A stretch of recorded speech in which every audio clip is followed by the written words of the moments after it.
it was dark today, and I was worried that he wasn't going to be able to see. Oh, there's the light. Now it's working, and you were right. It was plugged in. So if you need any help. And you lost it all. He always turns the lights on in our house. And that made me think, we need to be plugged into something too. We need to be plugged into the electric switch. No, that wouldn't be good, would it? We might get electrocuted if we did that. That wouldn't be good. But there's someone that we need to be plugged into. Can you think who that might be? You are right. And you know what? Yesterday at our church, our light was shining all over when we had our We Love Windsor Day. Because people came and we loved them and we showed them that we loved them. And you know how that happened? First of all, people prayed. For the whole month of May, people were asked to pray for that. And then we were doing something that God wanted us to do. Remember last week? What did we talk about? Loving who? Yeah, loving God. That was the first one. And then there was a second one. We had to love our neighbors. And that's what we were doing. So we were obeying God. And yesterday, we were plugged in really well to God. And we need to be plugged in every day by praying and obeying God and reading His Word. So let's pray together. Dear God, we thank you for this day. And we thank you for all the good things that you have given us. And we just ask that we can keep on loving others. And we can only do that by being plugged into you. In Jesus' name we pray.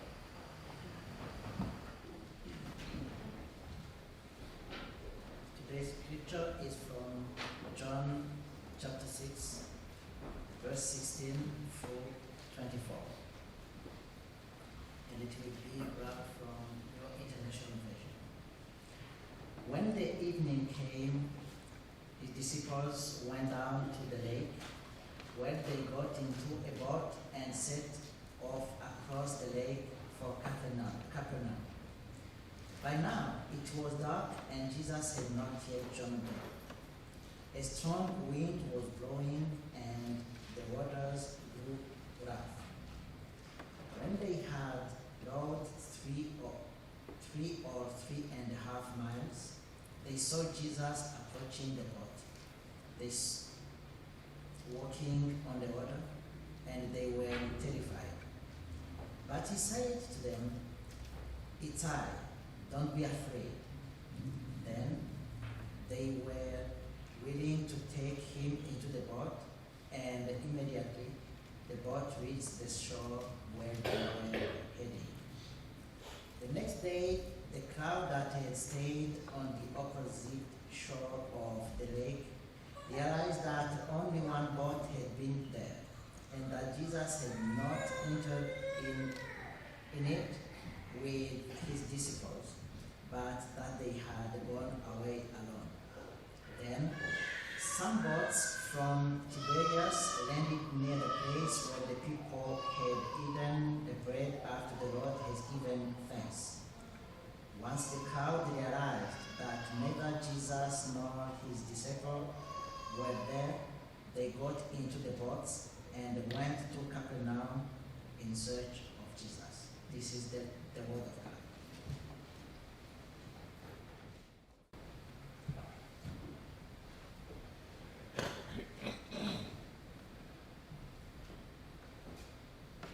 Well, the crowd was fed. We saw that last week. And it was time to go. And Jesus knew that. And so he hustled his disciples down to the seashore and sent them away ahead of him back to Capernaum while he remained alone to dismiss the crowd. He needed some time alone. He needed to pray and be in communion alone with his Father in heaven, to have his batteries recharged, to be repowered and powered again. And that was his practice. The demands of ministry, such as the full day that was just ending, were great, and Jesus understood the need for spiritual refueling in solitude and in meditation and prayer. And if he knew that and understood that and practiced that, how much more ourselves? As the crowd's bodies had been hungry and in need of nourishment, so Jesus' spirit was hungry and needed replenishing and needed that fellowship that comes as he spent time with his Father in heaven. The appetites and hungers that we have tell us something about where we are. The ones we feed and seek to just satisfy say something about the way we are going and how we are growing. One man sought to describe the struggle of the Christian life, and he put it this way. He said, "I feel like there are two dogs within inside me. There's a white dog and there's a black dog, both of them inside me, and they're fighting one another. That's how I describe the Christian life," he said.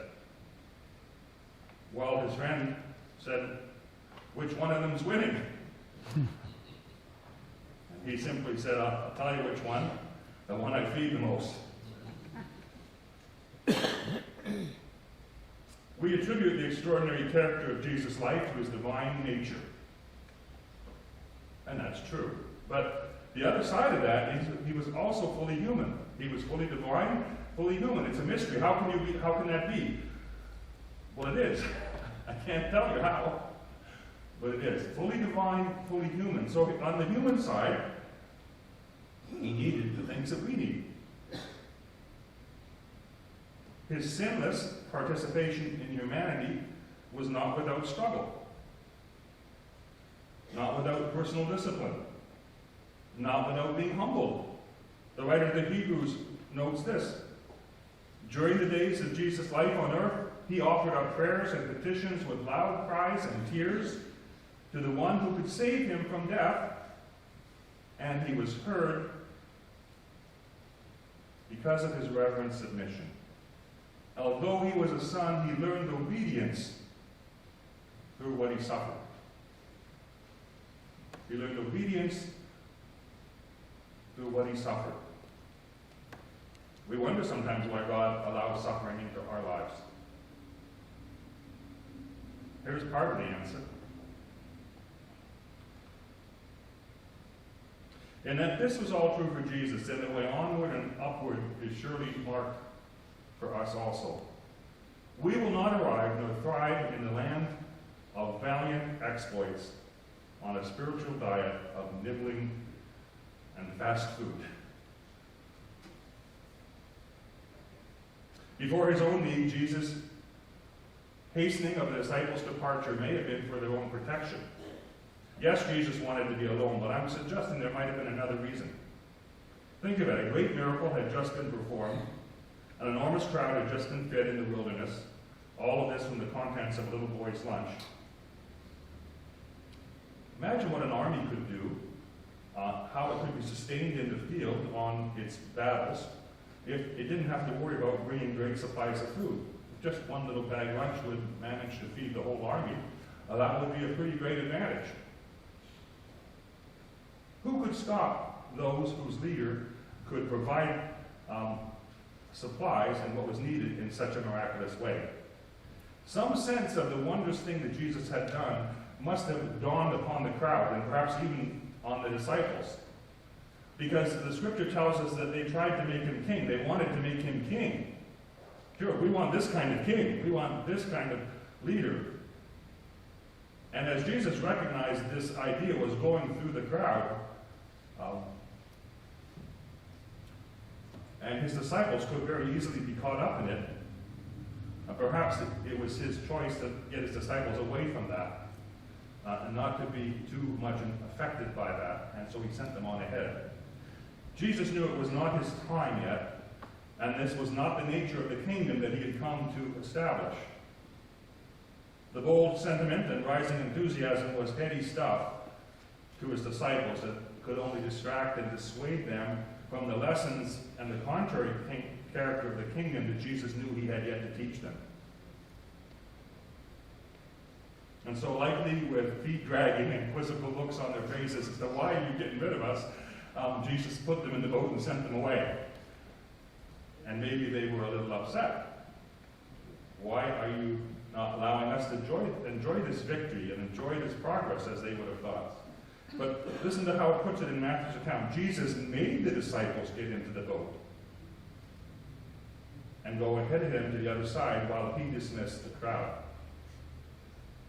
How easily they could and probably did misunderstand Jesus' intentions.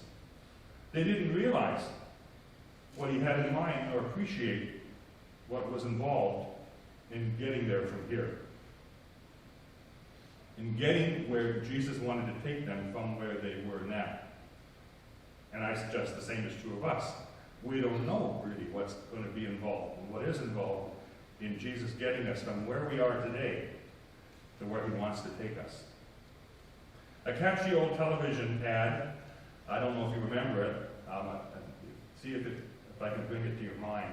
It showed a woman in the driver's seat of a car making all sorts of jerky, spasmodic motions, and it was a kind of a dance, intriguing in its ridiculousness, but the point being, I presume, that she was in motion and having a good time, and that you and I would also be in motion and have a good time if we bought that car. I think that was the point. The reality, though, is that we are all in motion all the time. God has created a universe that is in motion. Galaxies swirl, and electrons spin. From the vast regions of outer space to the hidden subatomic realm, God's creation is always in motion. All of us, all the time, are on the move. If it weren't for gravity, we would just fly off the spinning Earth. But we hang on as the Earth goes around. All of us are all the time on the move. So a fundamental question for us is, well, then where are we going? And since God has given us a degree of freedom to choose and affect the course we take, then some further questions arise as well. Like these: where do I want to go? And finally, how do I get there from here? How do I get there from here? Such questions as these do not obsess revolving planets. They're not scratching their heads wondering where are we going. Or streaming beams of light. But they are the concern of creatures, thinking creatures like ourselves, with the gift of foresight that God gave us, and the gift of executive action, that we can actually do things that affect the course we go on. We are that kind of creature, and so these kind of questions are the ones that concern us. Such as, what do I want to do with my life? How can I get free from what is oppressing and binding me? How can I move forward? Not be stuck just where I am. How can I escape from boredom and find a passion for living? How can I move beyond just coping and getting through every day and managing to actually living victoriously? How can I escape fear and guilt? How can I find my purpose and fulfill my destiny? These and 1,000 other questions like them are the questions that gnaw at our souls. And they all propose a journey with the object of getting there from here. The journey that Jesus sent his disciples on, I suggest, as a template for all of these deeply human quests. It shows us that for the daring personal journeys beckoning each of us, getting there from here involves leaving, it involves laboring, and it involves finally landing. I want to look at each of these quickly this morning. It would not be surprising if the disciples were not eager to set off when Jesus bade them go. As I said, they had just been involved in handing out the bread and the fish, which Jesus blessed, and they had witnessed the amazing aftermath and the confirmation of the miracle in the gathering of 12 baskets of leftovers. And naturally, they would have liked to have enjoyed the excitement of this memorable event and remain a little longer in the place where God's bountiful provision had been made available, and put on spectacular display. Why move on so quick? They must have thought. The empty landscape they had come to in the morning had, in the ensuing hours, had a story enacted upon it, and they had been part of that story. They had been privileged to be those handing out the food and gathering up the leftovers afterwards. They had a ringside seat to what had happened. And so it was not any longer just nondescript real estate, but now it was a place to which they had, in some sense, become connected. God had worked through them there, and so that place became special to them. But now it seemed that Jesus was rushing them away. In just a few hours, that place had become dear and familiar. And if that can happen in a short time, how much stronger and profound the attachments that we develop to places that we occupy and live in for longer periods. The truth is, even when there are problems and profound hurts associated with a space with which we are familiar, that space, nevertheless, by long association, is uniquely ours, and so often we are reluctant to leave it and averse to let it go. We get attached, even if there are problems. Well, they're my problems, and I'm used to them. And yet, getting there from here, getting from where we are now to where the Lord may wish to take us, invariably involves a leaving, a departure, a setting forth. Parents watch with pride and joy as their infants first begin to crawl. Grandparents, have any children that have recently, or grandchildren that have recently gone through that stage of starting to crawl and then eventually getting from the 4 hands and knees up onto 2 and then climbing and on and on? And what a wonderful thing it is to watch. And parents watch that with pride and joy. Look at how good my little girl is doing, my little boy. But it isn't very long, and the baby moves on from there. The first step, so full of gladness and glory, represents nevertheless a beginning of a departure, a beginning of a journey. Alongside the joy of accomplishment is the shadow of an eventual leaving, for that first step must lead to more and more and more, and one day the child will set out on a journey that the parents cannot follow. Some of us have gone through that stage. And again, it's pride and joy, but there's a departure, there's a leaving.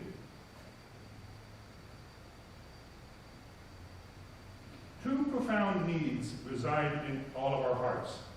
There is the need for attachment and belonging. God made us that way, to be attached to a people or to a family, to another person, to a beloved, a husband, a wife, a father, a mother, a sister, a brother. To have we're made like that. But there's also a need as well, also placed there by God, for disengagement and for growth, for moving forward, for going on. And a healthy life has a balance of each of these. Parents, so protective of their children, have to learn to let go. Children that love their parents have still that need for separation at a certain stage. But the process of getting there from here always involves a painful leaving in some respect, a leaving from something we know. And for each of us, the journey the Lord would send us on, the one He knows that we need to take, and perhaps we even sense in our heart that we do need to take it, will involve, in some measure, a leaving.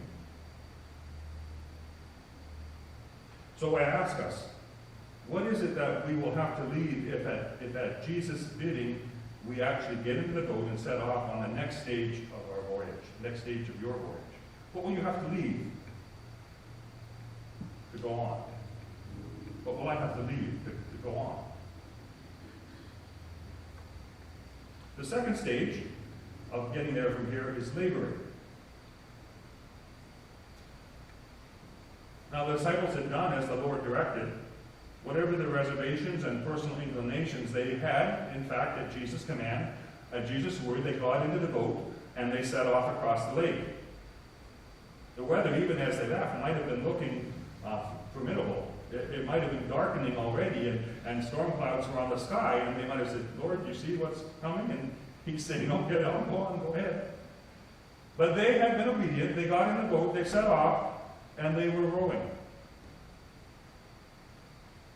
But under those circumstances, it's not surprising if there was in the disciples' hearts, as there is in ours in similar circumstances, an unspoken expectation that it was Jesus' responsibility, therefore, to make things go smoothly. I say it would not be strange because we have those expectations, don't we?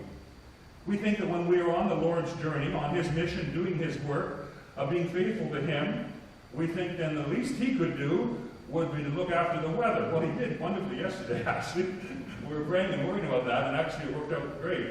It was a lovely day. But also the weather in terms of our lives, our circumstances. At least you could do, Lord, I'm trying, I'm doing my best, is to make things go well. Keep trouble away. Don't let harm come. But the experience of the disciples burst that bubble. Before they knew it, even though Jesus had sent them off, even though they were being obedient, before they knew it, they were in a very dangerous and threatening situation. They were a considerable distance from land, and their small craft was being rocked by the waves. A strong wind blew against them as they strained at the oars, and it was dark. It was now getting dark. And it could not have helped but cross their minds that while they were struggling for their lives out in this lake, Jesus was safe back on the shore. But that doesn't seem right. They're thinking it didn't seem fair. But the Christian life is not a fairy tale. It's not really about fairness. We should never pray, God, give me what I deserve. Don't never pray that. Or don't pray for me. We don't want what we deserve. The Bible rather gives us a frank and a realistic picture of life. True progress and growth do not happen without effort. Wisdom is purchased with the currency of painful experience. Freedom is won through valiant struggle and costly sacrifice. But when you start out on a new path, its treasures are gained by facing and overcoming many difficulties. In fact, as you look back on your lives, I'm sure some of the pleasure, some of the sense of accomplishment is because of difficulties you persevered through, obstacles that were won over.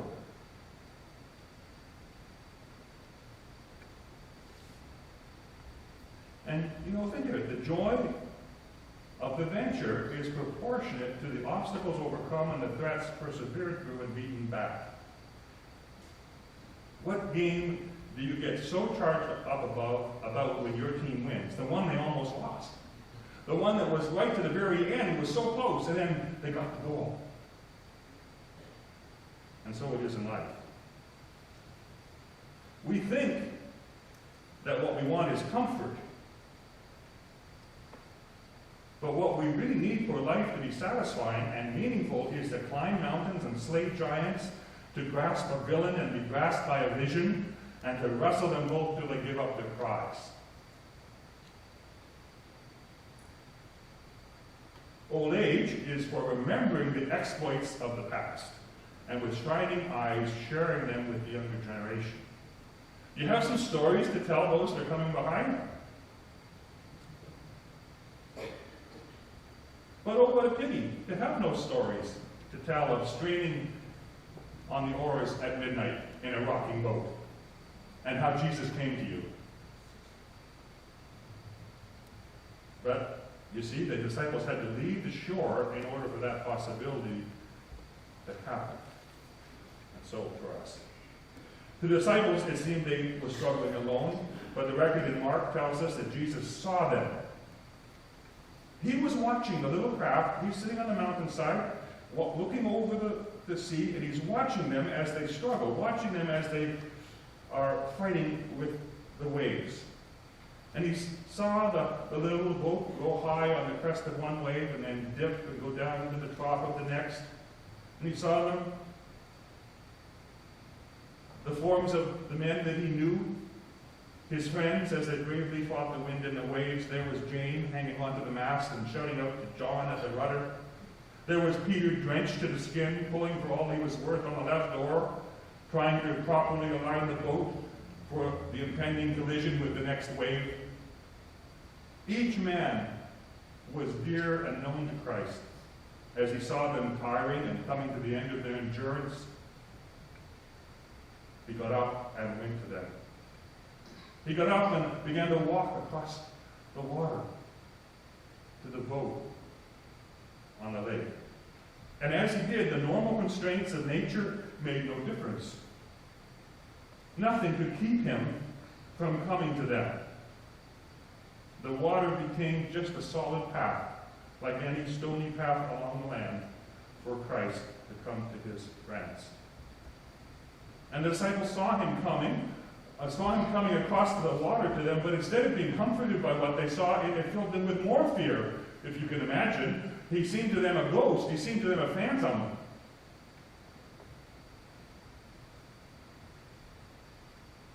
And so the unknown is like that to us. The unknown makes us afraid. And so, as adults, we come up with explanations for things to help us not be afraid. And we have an explanation or some sort of answer to just about everything that will come.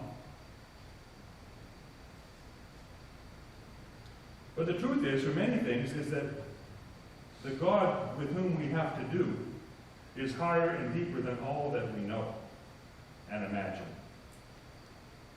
Paul reminded us of this when he said, "I have not seen, nor ear heard, neither have entered into the heart of man the things that God has prepared for them that love him." He says we haven't even thought of it. It hasn't even crossed our mind what God is holding in store, that God has prepared. That day in the raging storm, as Jesus came to the help and rescue of his disciples, they experienced one of them, and they weren't sure that they wanted it. And they were more frightened than ever until they heard him say, "It's I, don't be afraid. It is I. Don't be afraid." And to those who at Jesus' bidding will venture out in faith to face what storms may be, he will not abandon us. He will not leave us alone. And at just the right time, he will come. Perhaps in a strange, unexpected way. And as he comes, he'll give us this assurance: don't be afraid, it's I. Here I am. We've seen that getting there from here involves leaving, and it involves laboring, a struggle, but it also involves, so interestingly as it is expressed here, a landing. A surprising landing, in fact. What a thought to struggling seamen, the prospect at last of a safe landing.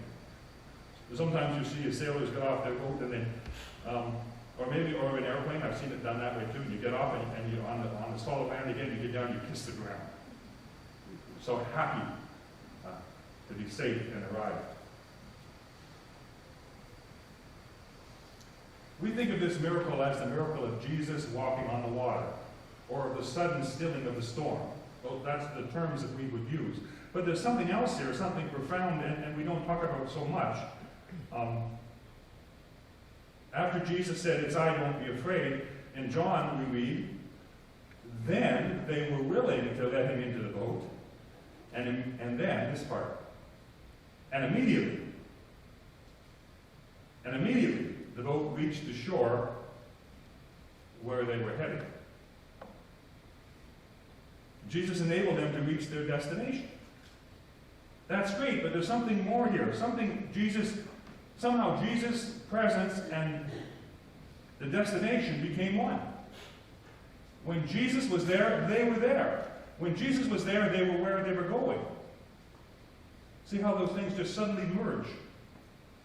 His joining them on the boat overrode considerations of time and distance, and suddenly they were where they were going. It sounds strange and metaphysical, but for the believer, Jesus is where we're going. And where he is going is our destination. And when he is with us, we are at our destination. And so his announcement at the start of his ministry, remember how it all began? The kingdom of heaven is at hand. The kingdom of heaven is here. The kingdom of heaven is near. They were all waiting. And Jesus begins by saying, well, in a sense, it's already here. It's close. It's nearby. And then his promise before he went back to the Father, he said this, and surely I am with you always to the very end of the age. I'm leaving, but I'm with you always. These two are like a matched pair. The poet Robert Frost touched a common chord of the human condition when he wrote in one of his poems that I think is so lovely.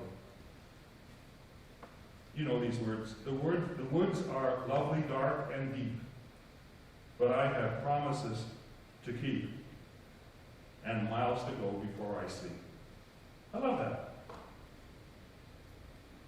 The woods are lovely, dark, and deep, but I have promises to keep and many miles to go before I sleep. We all have journeys to take, and we have destinations to pursue, and many miles to go, perhaps, before we sleep. And getting there, to those places, those destinations the Lord wants us to go to, will ask us to leave something in the present, will ask us to labor on the way, and will finally bring us to a landing. The tears and the trials of our journey will fade to insignificance, though, if it ends, as so wonderfully described in this short poem by Robert E. Sell. Think of stepping on shore and finding it heaven, of taking hold of a hand and finding it God's hand, of breathing a new air and finding it celestial air, of feeling invigorated and finding it immortality, of passing from storm and tempest to an unbroken calm, and waking up and finding it home.